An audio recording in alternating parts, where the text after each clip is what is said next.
तो hello guys, welcome to my new video. आज दोस्तों मैं आप लोगों को जो स्टोरी बताने वाला हूँ वो बहुत ज्यादा डिस्टर्बिंग होने वाली है और मैं आप लोगों से एक रिक्वेस्ट करूंगा कि आप प्लीज मेरे चैनल को सब्सक्राइब करिए क्योंकि मेरा चैनल बिल्कुल नया है।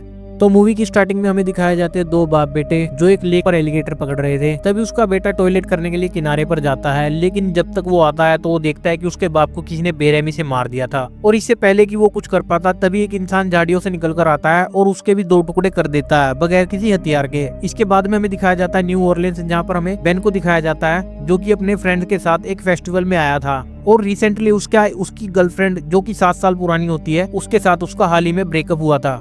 इसलिए वो उसकी यादों को भुलाने के लिए अपने दोस्तों के साथ इस फेस्टिवल में आया था, लेकिन उसको यहाँ पर भी चारों तरफ लड़कियां ही दिख रही थी, इसलिए उसको अपनी गर्लफ्रेंड की याद आ जाती है। उसने किसी से माइक हॉन्टेड टूर शॉप के बारे में सुना था, इसलिए वो वहाँ पर जाने का प्लान बनाता है और उसका दोस्त मार्कर भी उसके साथ चला जाता है। अब वो दोनों जाकर बाहर उस शॉप के सामने खड़े हो जाते हैं। तभी उस शॉप के अंदर से एक बंदा बाहर आता है जो कि उस शॉप का मालिक होता है। वो बोलता है कि अब मैं ये टूर नहीं कराता क्योंकि उस जगह पर जाना अलाउ नहीं है, लेकिन वो उन्हें दूसरी दुकान पर भेज देता है जो अभी भी वो टूर कराते थे। और फिर इसके बाद वो दोनों उस शॉप पर चले जाते हैं। वहाँ पर इनको शॉन मिलता है जो कि वो टूर कराता था। हमें वहाँ पर दो मॉडल्स भी मिलते हैं जिनका नाम मिस्टी और जैना होता है, जो कि अपने डायरेक्टर डग के साथ वहाँ पर खड़ी होती है। वो दोनों अपने डायरेक्टर डग के साथ उस टूर पर जा रही थी। बस में उन दोनों को एक कपल भी मिलता है, जिम और उसकी वाइफ शैनन, जो कि उस टूर पर जा रहे थे, और एक लड़की भी होती है जिसका नाम मैरी बेथ था। शॉन उस बस को ड्राइव कर शॉप तक लेकर जाता है, जहाँ पर जाने के बाद वो सब एक बोट में बैठ जाते हैं। शॉन बोट को स्टार्ट कर वहाँ से जाने लगता है। तभी एक बूढ़ा अंकल थोड़ी सी दूर से उन्हें रोकने लगता है, लेकिन वो लोग उस बूढ़े अंकल को इग्नोर कर वहाँ से चले जाते हैं। अब क्योंकि ये एक हॉन्टेड टूर था इसलिए शॉन उन सबको डरा भी रहा था। उन्हें शॉप के किनारे एक घर दिखाई देता है। इसके बाद शॉन उन्हें बताता है कि ये यहाँ के अर्बन लेजेंड विक्टर क्राउली का घर है। वो उन सबको बताता है कि विक्टर बहुत ज्यादा बदसूरत था, इसलिए उसके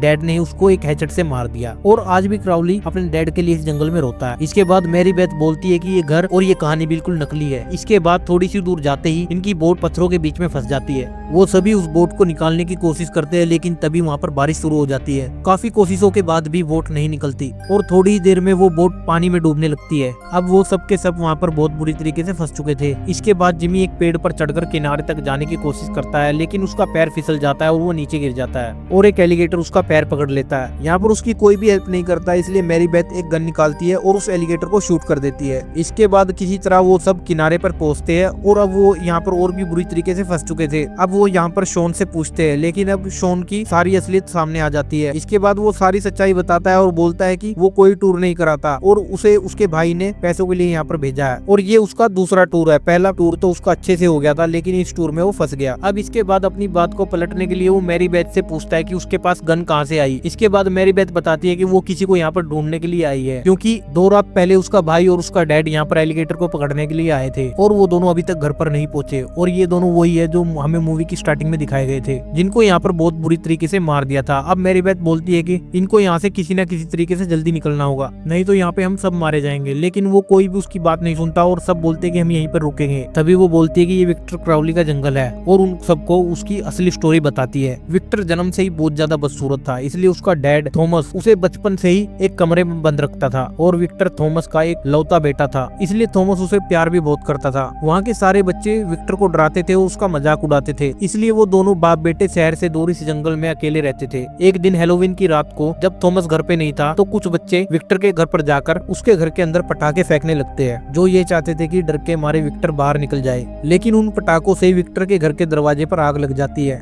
और विक्टर उस घर में ही फंस जाता है। तभी इतनी देर में थॉमस वहाँ पर आ जाता है और वो बच्चे उसको देखकर वहाँ से भाग जाते हैं। थॉमस दरवाजा खोलने की बहुत ज्यादा कोशिश करता है, लेकिन कोई फायदा नहीं होता। तो वो एक हैचेट से उस दरवाजे को तोड़ने की कोशिश करता है, लेकिन उसको ये नहीं पता था कि दरवाजे की दूसरी तरफ विक्टर खड़ा था और वो हैचेट सीधा विक्टर के सिर में घुस जाती है और वो वहीं पर मर जाता है। विक्टर की मौत के बाद थॉमस का बहुत बुरा हाल हो गया था और वो 10 साल तक घर से बाहर ही नहीं आया और एक दिन थॉमस भी मरी गया। इसके बाद से विक्टर अपने डैड को उस जंगल में ढूंढता रहता है और जो भी उसे उस जंगल में मिलता है वो उसे मार देता है। और ये सब सुनने के बाद भी वो उसकी बातों पर यकीन नहीं करते और बोलते हैं कि विक्टर के घर को हम काफी ज्यादा पीछे छोड़ आए हैं। इसके बाद मैरी बेथ उन्हें समझाती है कि वो विक्टर का असली घर नहीं है और इसके बाद वो उन्हें विक्टर का असली घर दिखाती है, जो घर बिल्कुल उनके सामने था। और वो बोलती है कि रोड तक जाने के लिए हमें विक्टर के घर को पार करना होगा। तभी उनको एक आवाज सुनाई देती है।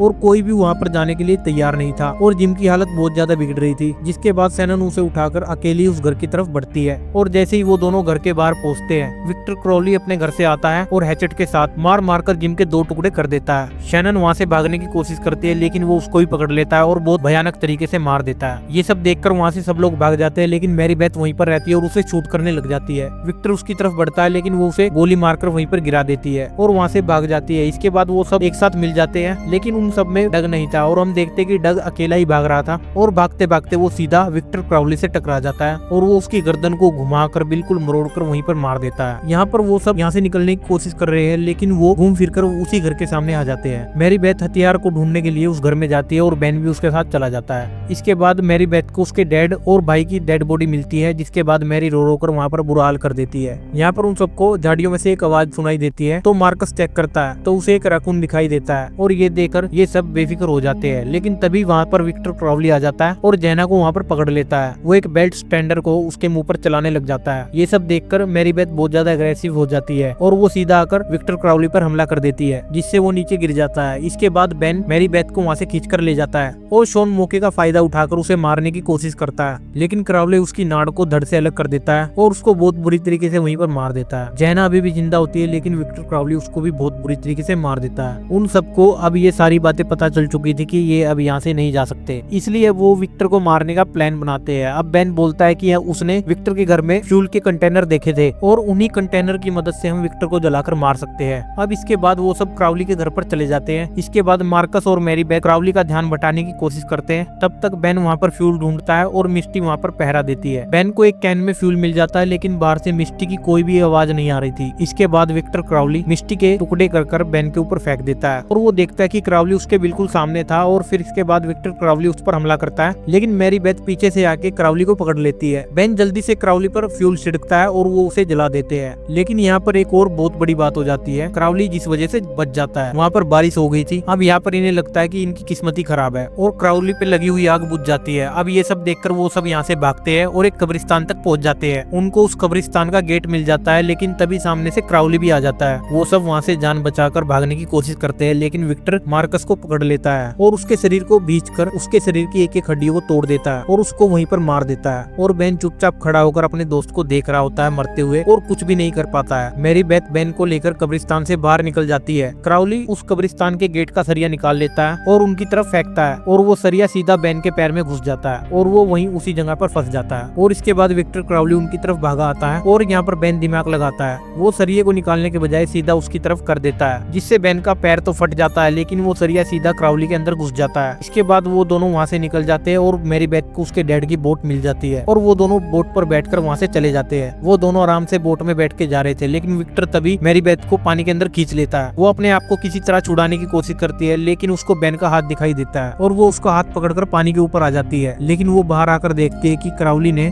बेन के हाथ को उखाड़ कर उसी को पकड़ रखा था। क्रॉवली मैरी बेथ को पकड़ लेता है और बहुत बुरी तरीके से चिल्लाने की आवाज पे ये मूवी यहीं पर एंड हो जाती है। लेकिन आगे क्या क्या हुआ अगर ये सब जानना है तो आपको इसके दूसरे पार्ट को देखना होगा। अगर आप चाहो तो मैं इसके दूसरे पार्ट को भी एक्सप्लेन कर दूंगा। और आप जब तक इस वीडियो को लाइक शेयर और मेरे चैनल को सब्सक्राइब कर दीजिए। तो ठीक है, मिलते हैं आपसे नेक्स्ट वीडियो में।